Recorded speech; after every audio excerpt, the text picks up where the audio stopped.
The sea was unnaturally calm, a stillness that seemed to stretch out for eternity. The crew aboard the merchant vessel whispered in hushed voices, their eyes darting nervously toward the horizon. Then it appeared. A ship, silhouetted against the darkening sky, glided silently over the water, its sails fully extended, though no wind stirred. The faint glow of ghostly light illuminated its tattered flag, and the figure at the helm was unmistakable, his hollow eyes staring straight ahead as if seeing through time itself. Captain Hendrik van der Decken, the man who defied the gods of the sea. The sailors scrambled to get away, but it was too late. The eerie sight had frozen them in place, their limbs heavy, their minds clouded with terror. The ship cut through the mist like a knife, drawing closer, ever closer, until the faint sound of creaking wood filled the air, as if the ghostly crew were desperately calling for help, but no rescue could ever come, for this was no ordinary ship.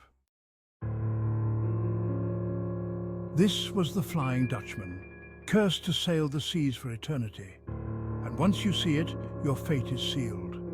This is the forgotten story of the ghost ship of the Flying Dutchman. The tale of the Flying Dutchman is as old as the treacherous waters it haunts. To this day, sailors who brave the seas off the Cape of Good Hope still whisper of the ghost ship that appears in the thick mist, a harbinger of doom for all who see it. But to truly understand the terror it inspires, one must go back to the early 1500s, to the beginning of a legend that has refused to die. Hendrik van der Decken was no ordinary sea captain. Known for his defiance of the elements and his unyielding pride, he commanded a vessel of the Dutch East India Company, one of the most powerful maritime organizations of its time. The year was 1641, and van der Decken was tasked with ferrying valuable cargo from Batavia, modern-day Jakarta, to the Dutch Republic. The journey was long and dangerous, requiring his ship to round the treacherous Cape of Good Hope, where the Atlantic and Indian Oceans met in a violent clash of currents and storms.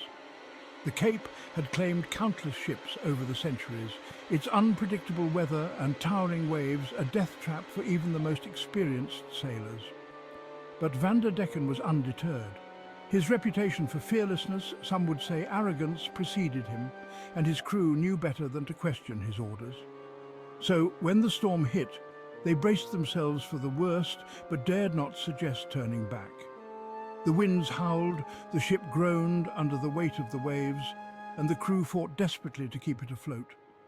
But as the storm raged on, their fear grew. They pleaded with van der Decken to wait it out, to let the storm pass before attempting to round the Cape. But the captain's pride was too great. He refused to yield.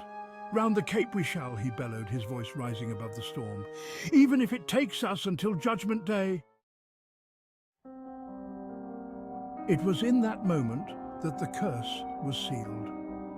Legend has it that van der Decken's defiance of the sea gods angered them beyond measure.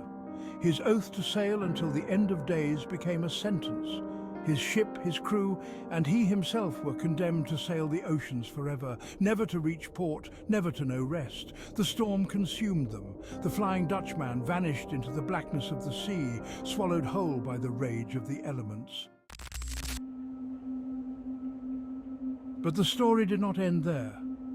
For centuries after that fateful voyage, sailors began reporting strange and terrifying encounters at sea. In the dead of night, when the fog rolled in thick and heavy, the Flying Dutchman would appear, its sails full though there was no wind, its crew ghostly figures, their eyes hollow and lifeless. One of the earliest recorded sightings took place in the 1600s, not long after the ship's disappearance. British and Dutch vessels alike reported seeing the spectral ship cutting through the waves with terrifying speed.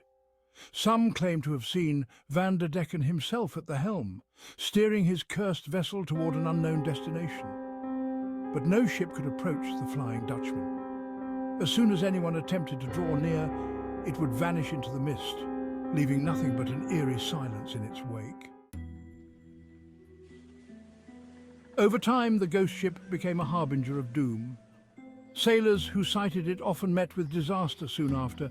Ships would be wrecked in storms, fires would break out on board, or entire crews would vanish without a trace. The Flying Dutchman was seen as an omen, a warning of death and destruction to come. In 1881, one of the most famous sightings occurred. The future King George V of England, then a young naval cadet, was sailing off the coast of Australia when he and his crew saw the ghost ship appear in the distance. They watched in horror as it glided toward them, glowing with an otherworldly light. Then, just as suddenly as it had appeared, it was gone. The incident was recorded in the ship's log, and King George's account added weight to the legend of the Flying Dutchman. If a future king could see the ghost ship, then surely it must be real. As the sightings continued, theories began to emerge about the true nature of the Flying Dutchman. Some believed that Van der Decken's ship was caught in a time loop, forever repeating its final voyage, unable to escape the curse that bound it. Others suggested that the ship was a vessel for the damned, sailors who had committed terrible sins and were now doomed to sail the seas for eternity. There were also more scientific explanations. Some historians suggested that the sightings of the ghost ship could be attributed to a natural optical illusion known as fata morgana. This phenomenon occurs when layers of hot and cold air bend light, creating the illusion of ships hovering above the water or appearing out of thin air. But even if Fata Morgana could explain some of the sightings, it couldn't account for the sense of dread that accompanied them. Sailors who encountered the Flying Dutchman reported feeling an overwhelming sense of fear and despair, as if they were in the presence of something far more sinister than a mere trick of the light. The legend of the Flying Dutchman has endured for centuries, capturing the imaginations of sailors, writers and filmmakers alike. It has been immortalized in countless stories, operas and films, each adding its own twist to the tale of the cursed ship and its doomed crew. But despite the many retellings, the central mystery remains. Was Hendrik van der Decken truly cursed for his defiance, or was his ship simply a victim of the unforgiving sea? Were the ghostly sightings real, or were they the result of superstition and fear? Whatever the truth may be, the Flying Dutchman continues to haunt the seas, a ghostly reminder of the dangers that lurk in the deep, unknown waters of the world.